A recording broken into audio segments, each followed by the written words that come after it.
जाएगा। माननीय प्रधानमंत्री जी से विनम्र आग्रह है कि क्लिक के माध्यम से इस राशि का वितरण करें।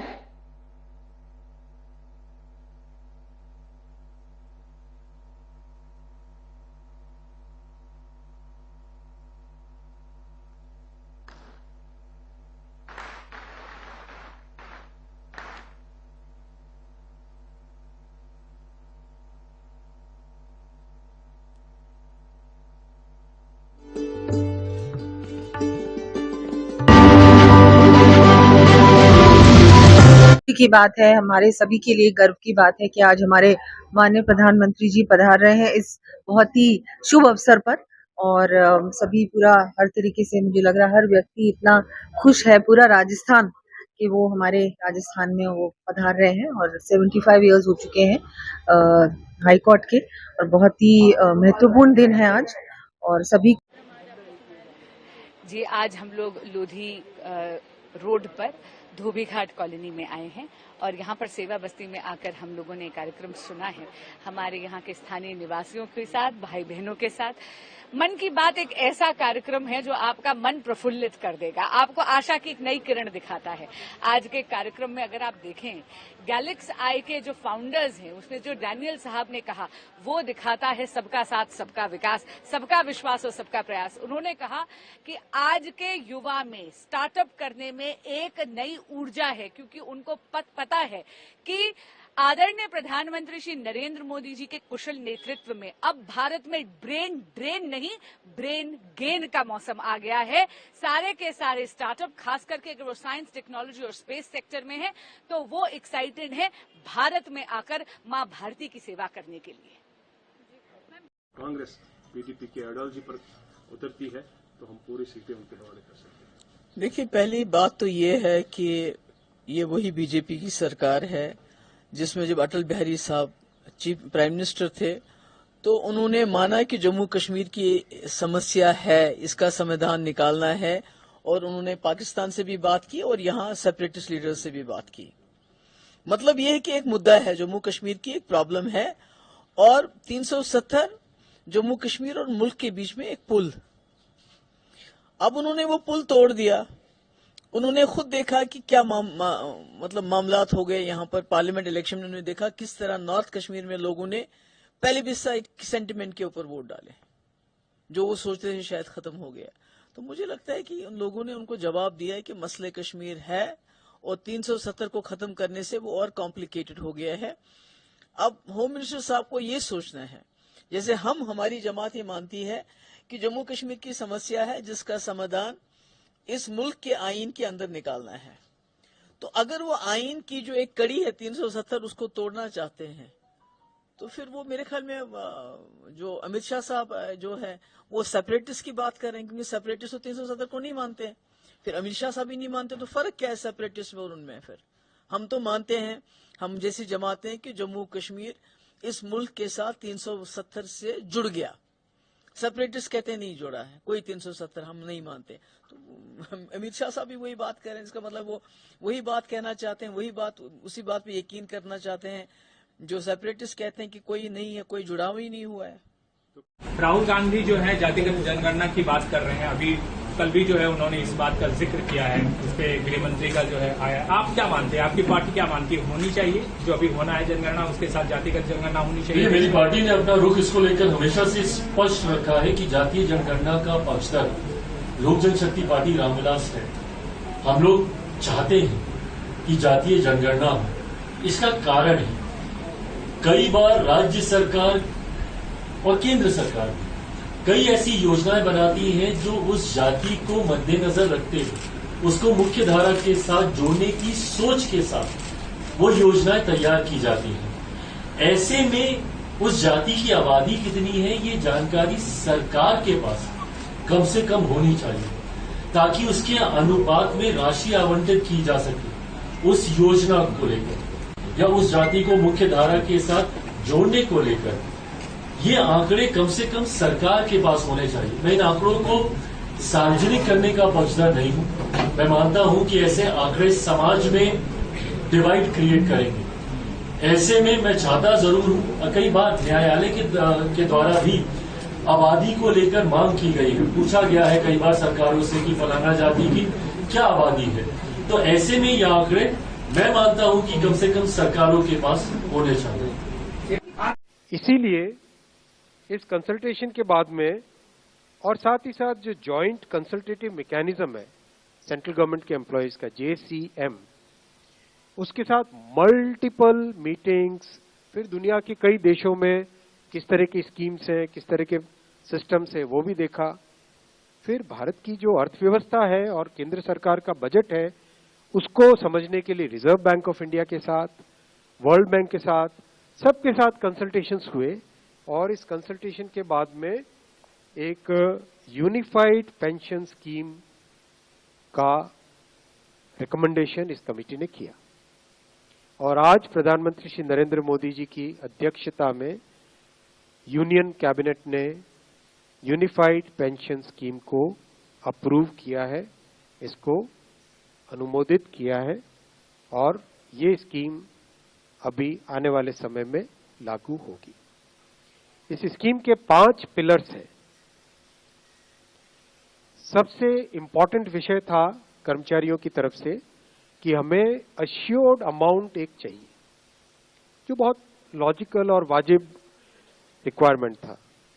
तो इस डिमांड पे एक मेथोडिकल वे में काम करके और एक्चुअरियल साइंसेज, जो लोग आगे का भविष्य का रिक्वायरमेंट वगैरह कंप्यूट करने का एक तरीका होता है जिसको एक्चुअरियल साइंस बोलते हैं, उनके साथ मिलके कई तरह के फाइनेंशियल मॉडल्स को प्रोजेक्ट करके और सबके साथ मिलके एक सिस्टमेटिक तरीके से 50% अश्योर्ड पेंशन, ये इस यूपीएस का सबसे पहला पिलर है। इसकी डिटेलिंग देखनी चाहिए हमें।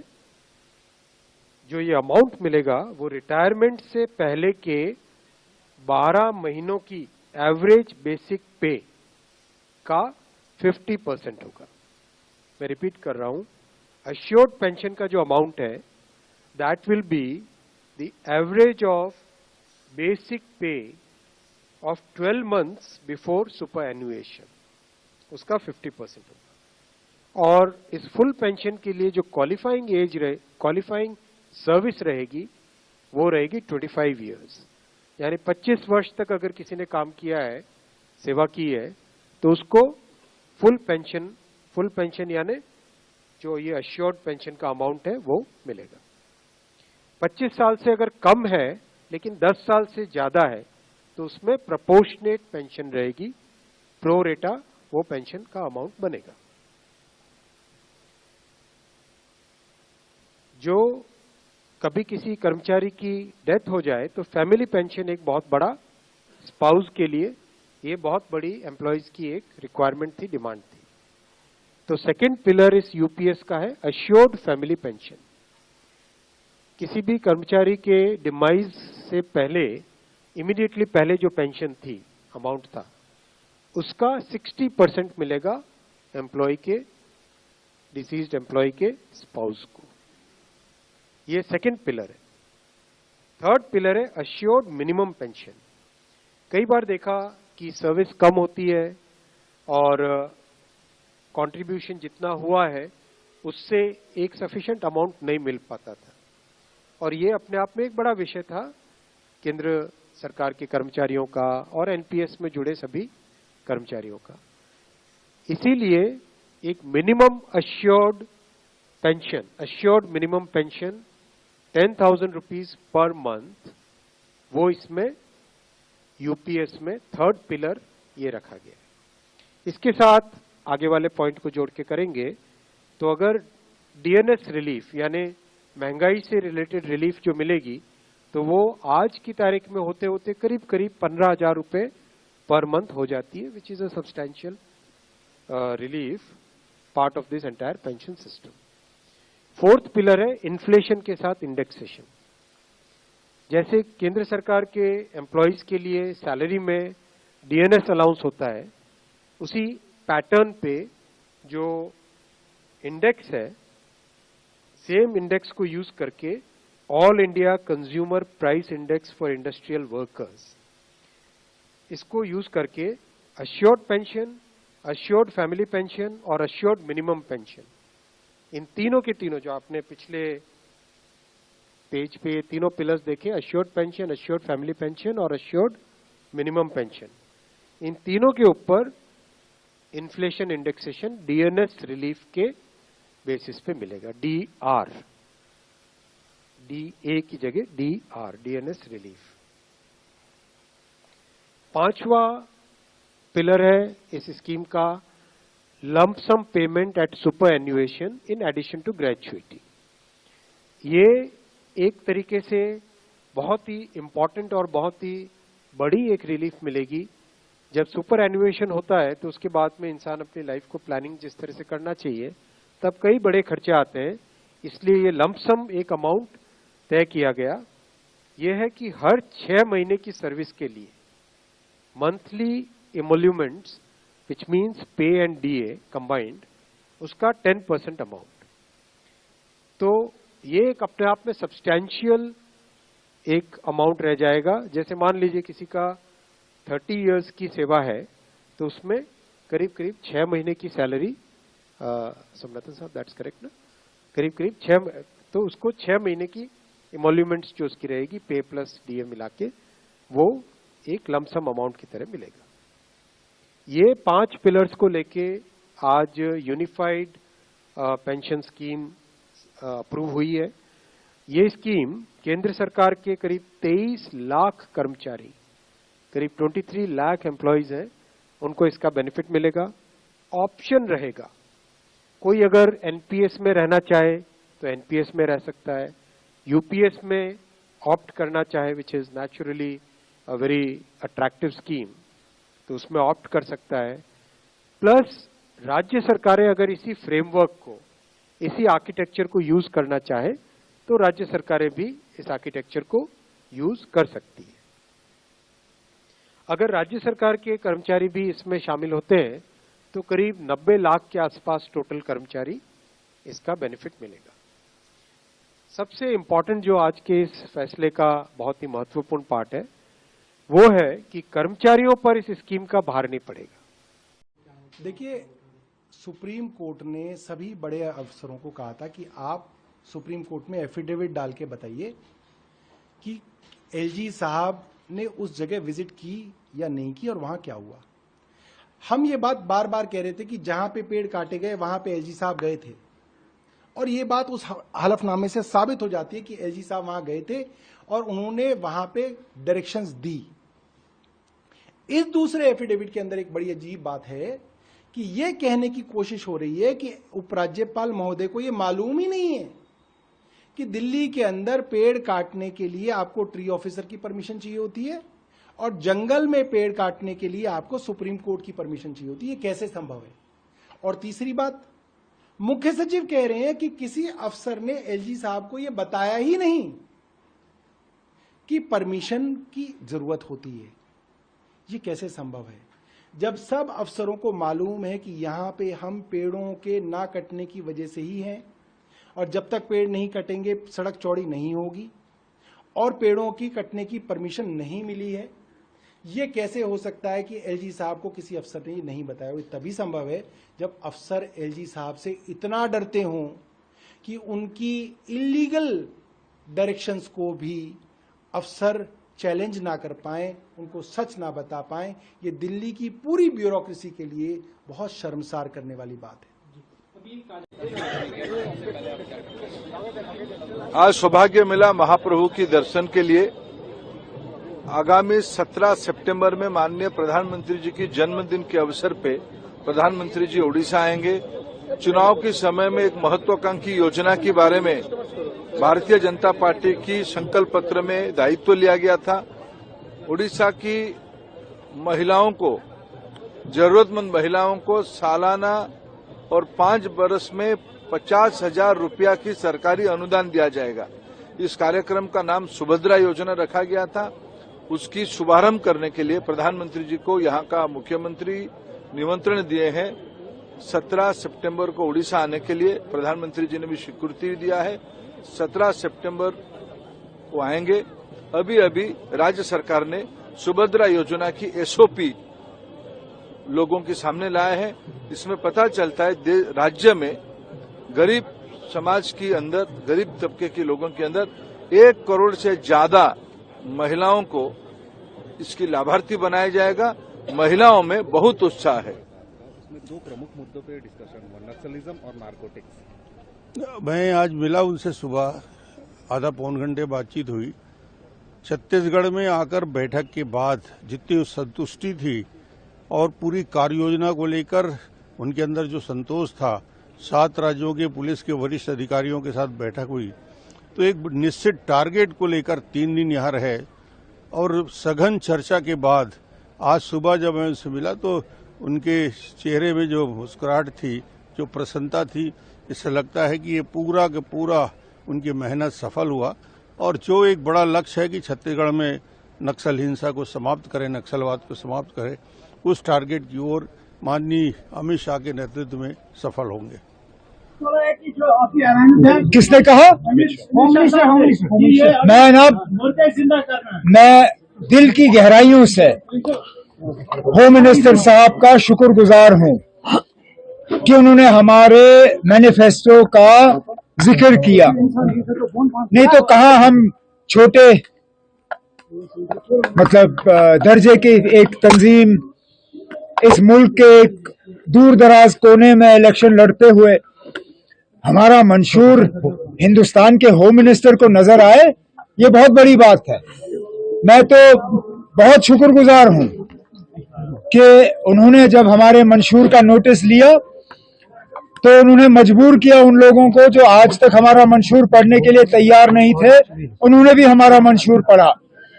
अफसोस की बात यह है कि होम मिनिस्टर साहब को हमारे मंशूर में एक ही पैराग्राफ नजर आया और कुछ ऐसी बातें भी होम मिनिस्टर साहब ने की जो हमारे मंशूर में कहीं है ही नहीं, जिस तरह नाम बदलने की बात। मैंने होम मिनिस्टर साहब के इस ट्वीट के बाद अपना मंशूर दोबारा पढ़ा कि कहीं वो बात मुझसे रह न गई हो, लेकिन वो बात हमने कहीं अपने मंशूर में की नहीं। लेकिन इसके बावजूद मैं होम मिनिस्टर साहब का शुक्रगुजार हूं कि उन्होंने हमारे मैनिफेस्टो को पढ़ा और उसका जिक्र किया। क्या करेंगे, किस तरीके से भेजेंगे? बिल्कुल जन स्वराज 2025 में जन स्वराज 243 सीट लड़ रहा है, उसमें कम से कम 40 महिला उम्मीदवार जन स्वराज की ओर से खड़ी की जाएंगी। दूसरी बात हमने ये भी कही कि 5 वर्ष का और समय मिला, 2030 में कम से कम 70 से 80 महिलाओं को जन स्वराज के प्लेटफॉर्म से प्रशिक्षित करके उनके पीछे अपनी ताकत, बुद्धि, शक्ति, व्यवस्था लगाकर उनको नेत्री बनाने का जो अभियान है वो शुरू किया है। ये कोई महिला प्रकोष्ठ की बैठक नहीं है, ये महिलाओं को सही मायनों में नेत्री बनाने का प्रयास है। जो मैंने और 4 बातें कही वो भी आपने सुनी कि जब तक महिलाओं को आर्थिक आज़ादी नहीं मिलेगी तब तक उनकी भागीदारी समाज में समानता के आधार पर नहीं हो सकती है। इसलिए जन स्वराज का जो पूरा अभियान है कि सबसे पहले 40 महिलाओं को विधानसभा में जिताकर पहुंचाया जाए। दूसरी जो बात कही गई है कि जो महिला यहाँ पर रोजी रोजगार व्यवसाय करना चाहती हैं, आज जो प्रस्ताव पारित हुआ कि उसको 4% के ब्याज पर, सरकारी गारंटी पर महिलाओं को रोजी रोजगार करने के लिए पैसा मिले, क्योंकि अभी जो यहाँ पर जीविका चल रहा है उसमें महिलाओं को 2%, 2.25% प्रति माह ब्याज लग रहा है, जबकि यहाँ पर जो माली हालत है, महिलाओं की इतनी स्थिति खराब है, उनके पास गिरवी रखने के लिए कुछ नहीं है। तो सरकारी गारंटी पर महिलाओं को पैसा मिले ताकि वो अपने घर घर रोजी रोजगार कर सकें, ये दूसरी घोषणा की है।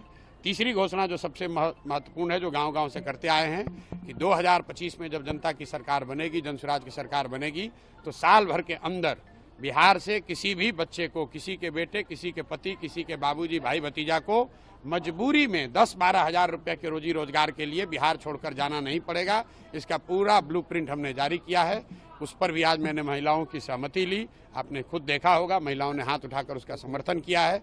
और अंतिम और बात जो हमने आज यहाँ कही है कि अगली बार जब आप वोट दीजिए तो वो नेताओं को देखकर नहीं, नेताओं के बच्चों के लिए नहीं, अपने बच्चों के लिए वोट दीजिए। और उस पर सारी महिलाओं ने खड़े होकर उसका समर्थन किया। लालू नीतीश और मोदी को नहीं वोट देने के लिए आपने अपील किया है। लालू नीतीश और मोदी को नहीं वोट देने नहीं, आप मेरा वक्तव्य सुन लीजिए। मैं पिछले 2 साल से जो कह रहा हूँ, मैं लोगों से पूछता हूँ कि अब सब सुनने के बाद बताओ कि लालू जी का राज चाहिए, नीतीश जी का राज चाहिए, मोदी जी का चाहिए, कि जनता का राज चाहिए। लोग कहते हैं जनता का राज चाहिए। फिर मैं दोबारा पूछता हूँ, भाई जिसको लालू जी का चाहिए लालू बता दीजिए, जिसको मोदी चाहिए मोदी बता दीजिए। फिर सब लोग कहता है ना भैया हम लोग को जनता का राज चाहिए।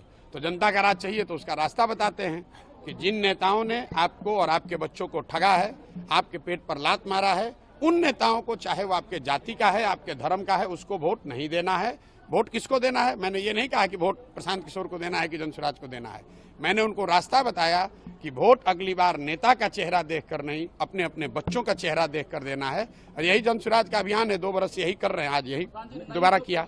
देखिए, राहुल गांधी जी को जातीय गणना पर, जनगणना पर बहुत चिंता हो रही है। और बिहार में माननीय मुख्यमंत्री नीतीश कुमार जी ने जब जातीय गणना कराया और उस समय हम लोग INDIA में थे, 2 बैठक हुई मुंबई में, बेंगलुरु में। हम लोगों ने लगातार कहा कि इस पर जातीय जनगणना पर प्रस्ताव पारित करिए। उन्होंने नहीं किया, रिजेक्ट कर दिया इसको। सुश्री ममता बनर्जी के दबाव में अब आज घड़ियाली आंसू बहा रहे हैं। आज कह रहे हैं जातीय गणना होना चाहिए, जनगणना होना चाहिए। और जब हम लोगों ने करा लिया तो आज तक कभी राहुल गांधी जी ने बिहार में, जब हम लोग एनडीए में नहीं थे तब की बात हम बता रहे हैं, जब हम लोग एनडीए में नहीं थे कभी राहुल गांधी जी ने बिहार में जो जातीय गणना हुई उसका कभी उन्होंने प्रशंसा किया? नहीं किया। तो ये घड़ियाली आंसू वो बहाते हैं, वो जनता को भ्रमित करने के लिए एक स्लोगन देते हैं। ये उनका काम है, वो करते रहे, इसलिए वो कोई आधार नहीं है उनकी बात का। सर, पेंशन स्कीम पास कर ली, ये बहुत ही अच्छा है। और राज्य सरकारों को भी चाहिए कि 18%, 18.5% पर वो भी आए। कई राज्यों ने, जो केंद्र की सरकार ने 10% से 14% किया, उसको भी नहीं बढ़ाया। उसमें INDIA के रूल्ड स्टेट्स हैं, कई राज्य हैं, और अब केंद्र सरकार ने उसको 14% से बढ़ा के 18% कर दिया। इसलिए INDIA और राहुल गांधी को चाहिए कि उनकी पार्टी का जो राज्यों में सरकार है उनको वो कहे कि केंद्र के इस मॉडल को अपने अपने राज्यों में भी लागू करें। साथियों, लखपति दीदी बनाने का ये अभियान सिर्फ बहनों बेटियों की कमाई बढ़ाने का अभियान है, इतना नहीं है। ये पूरे परिवार को, आने वाली पीढ़ियों को सशक्त करने का एक महाअभियान है। ये गांव के पूरे अर्थतंत्र को बदल रही है। यहां इस मैदान में मौजूद हर बहन बेटी अच्छी तरह जानती है कि जब वो कमाने लगती है तो कैसे उसका अधिकार बढ़ जाता है, घर परिवार में उसका सम्मान बढ़ जाता है। जब मैं लोकसभा चुनाव के दौरान आपके बीच आया था तब मैंने कहा था कि हमें 3 करोड़ बहनों को लखपति दीदी बनाना है, यानी 3 करोड़ ऐसी बहनें और जो सेल्फ हेल्प ग्रुप में काम करती है, जिनकी 1 साल की कमाई 1 लाख रुपए से अधिक होगी। बीते 10 वर्षों में 1 करोड़ लखपति दीदी बनी और बीते 2 महीने में, सिर्फ 2 महीने में 11 लाख और लखपति दीदी उसमें जुड़ गई, नई बन गई। मैं कल ही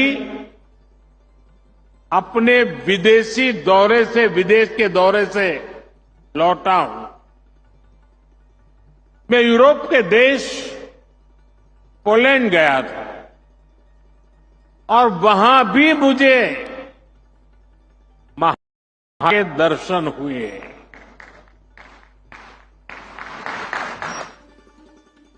महाराष्ट्र की संस्कृति, यहां के संस्कारों के दर्शन हुए। पोलैंड के लोग महाराष्ट्र के लोगों का बहुत सम्मान करते हैं। यहां बैठकर के आप इसकी कल्पना नहीं कर सकते। वहां की राजधानी में एक कोल्हापुर मेमोरियल है।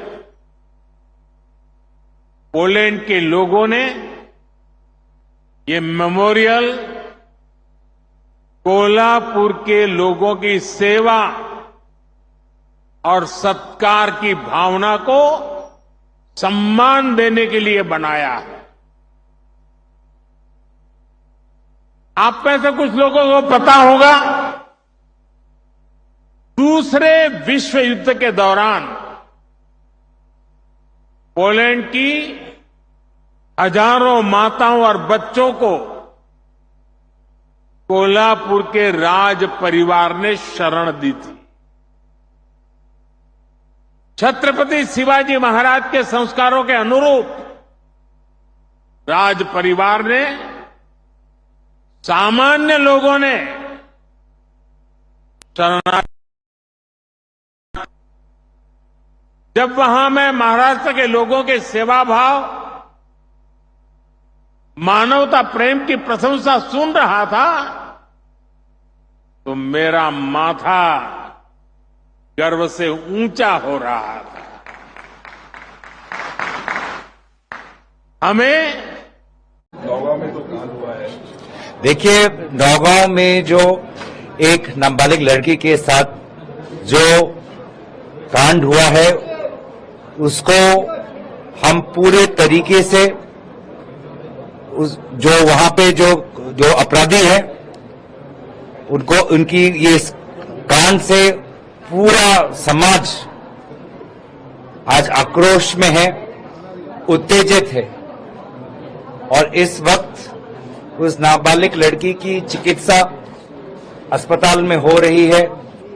मैं खुद अस्पताल के कर्मचारियों और डॉक्टर से आह्वान करूंगा कि पूरी अच्छी तरीके से उस लड़की का चिकित्सा हो। इस मुश्किल के घड़ी में हम उनके परिवार के सज्जनों के साथ हैं और पूरा असम का समाज, विशेष रूप से नौगांव ढींग के समाज उन अपराधियों के खिलाफ कड़ी से कड़ी सजा की मांग करती थी। कड़ी से कड़ी सजा उनको न्यायालय से मिले, ये हमारी मांग थी। विभिन्न कारणों से उन अपराधियों की मृत्यु हुई।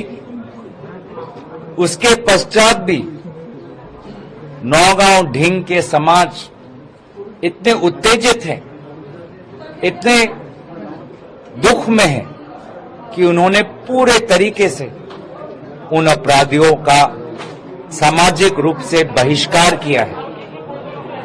लेकिन हम देख रहे हैं कि असम में बार बार इस प्रकार की घटनाएं हो रही हैं और मुझे लगता है इसमें कहीं ना कहीं असम की सरकार को जिम्मेवारी लेनी पड़ेगी, क्योंकि आज महिला सुरक्षित नहीं है।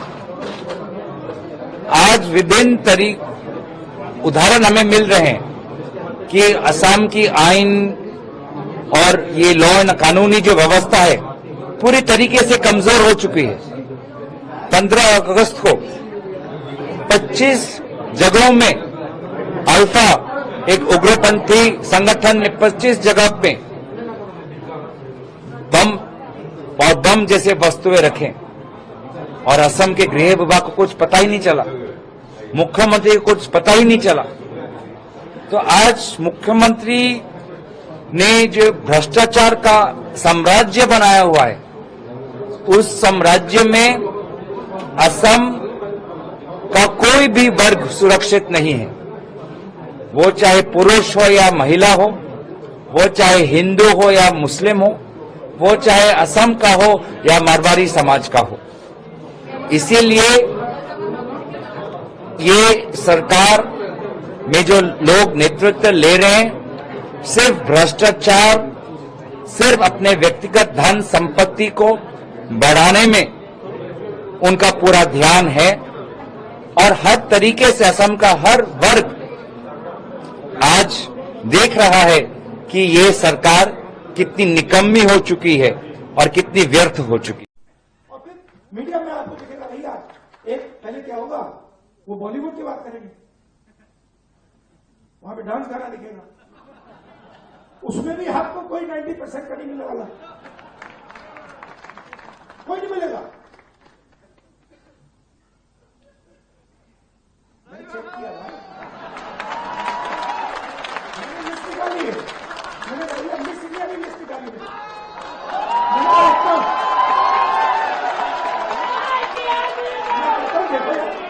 अच्छा अब कहते हैं मिस इंडिया की लिस्ट निकाली है,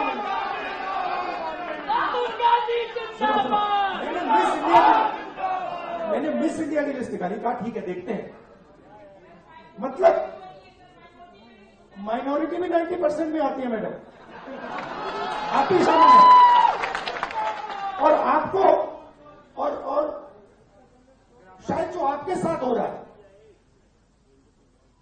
वो सबसे ज्यादा खराब है, मतलब आप पर तो डायरेक्ट आक्रमण हो रहा है। मगर आप भी 90% में हैं, तो मैंने लिस्ट निकाली मिस इंडिया की, मैंने कहा भैया इसमें तो होगा, मतलब एक दलित महिला तो होगी, एक आदिवासी महिला तो होगी ना दलित है, ना आदिवासी, ना ओबीसी, कोई नहीं, तो डांस गाना चलेगा वहां पे, कोई क्रिकेट की बात करेगा, कोई बॉलीवुड की बात होगी, किसानों की बात नहीं होगी, मजदूरों की बात नहीं होगी। आपने कभी मीडिया में मोची का इंटरव्यू देखा है? बस मेरे चैनल पे आ रहा है। पुलिस सम्मेलन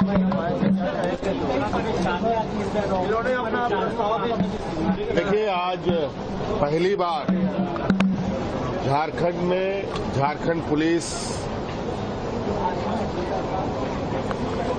के लोगों ने यहाँ के हमारी पुलिस व्यवस्था में कार्यरत महिला समूह के विषय में पुलिस के वरीय पदाधिकारियों ने 2 दिवसीय सम्मेलन रखा और मुझे लगता है ये पहली बार है जहां महिला पुलिस से जुड़ी विषयों पर चर्चा हुई। कई विषय तो अत्यंत आवश्यक विषय थे, कई विषय भविष्य में महिला पुलिस के लिए क्या व्यवस्थाएं हो इस विषय पर है, कुछ पॉलिसी लेवल पे, कुछ पुलिस महकमे के विषय की चर्चाएं रही, जो मुझे लगता है ये बहुत आवश्यक थी और मुझे लगता है कि महिला पुलिस आने वाले समय में राज्य में बेहतर तरीके से और निडर होकर, निर्भीक होकर, मुस्तैदी से अपना काम करेंगी। मुझे लगता है कि ये पहल इस राज्य के लिए और पुलिस महकमे के लिए एक बहुत बड़ा उपलब्धि है। कैसे मनाई जाएगी, कब मनाई जाएगी, क्या?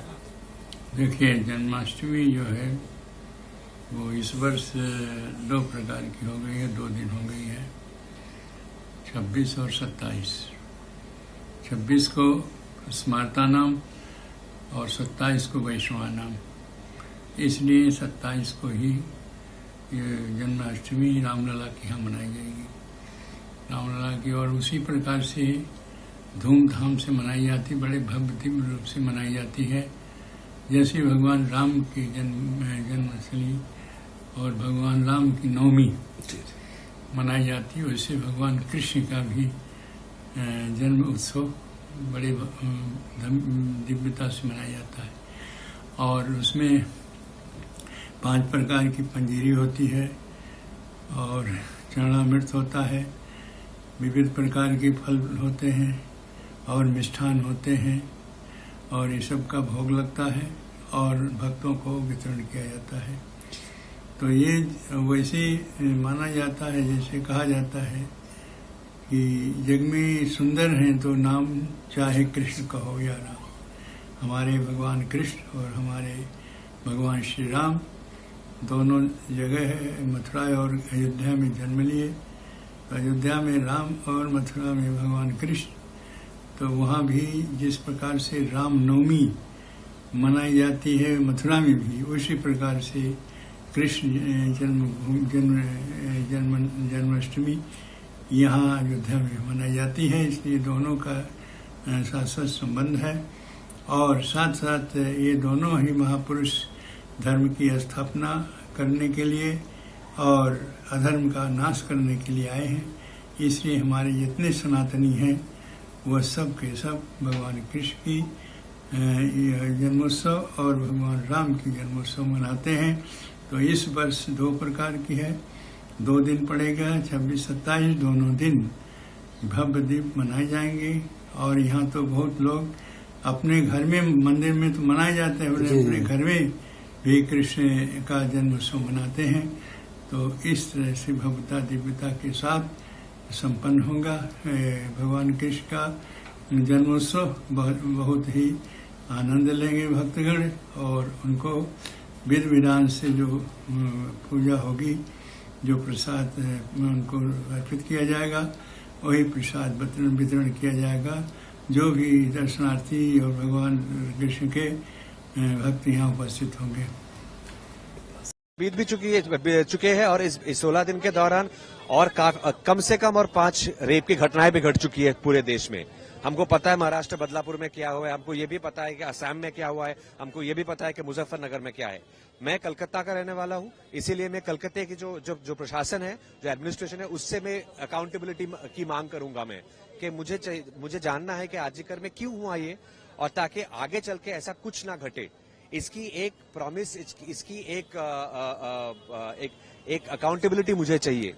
So justice delayed is justice denied. I also feel that justice इस घटना को, आर्जिकर की घटना में एक या 2 हो, 3 हो, जितने भी लोग इसमें जुड़े हुए हो, जितने भी लोग इसमें शामिल हो, उनको कड़ी से कड़ी सजा मिले, हम सब चाहते हैं। At the same time, I also think that there needs to be systemic change in changing the mentality that causes rape and murder.